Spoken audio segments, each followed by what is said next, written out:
තමා වැරදිකරුද නිවැරදිකරුද? මමය වරදක් බව පිළිගැනීමේ වරද පිළිගනිමි. අපි 6 දෙනෙකුගෙන් එක් අයෙකු බව නොදැන සිටීමේ වරද පිළිගනිමි. නිහඬව සිටීමේ වරද පිළිගනිමි. පිළියම් නොසොයා චෝදනා කිරීමේ වරද පිළිගනිමි. තමා වැරදිකරුද නිවැරදිකරුද?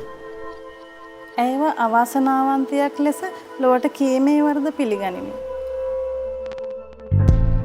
ලෝක සෞඛ්‍ය සංවිධානයට අනුව ලොව සෑම 6 දෙනෙකුගෙන් එක් අයෙකුටම මදසරු භාවය සම්බන්ධව ගැටලු පවතිනවා. ඉවන් තත්වයකදීත් තවමත් ඇයව පමණක් වරදකාරියක් කර තනිකිරීම සාධාරණද?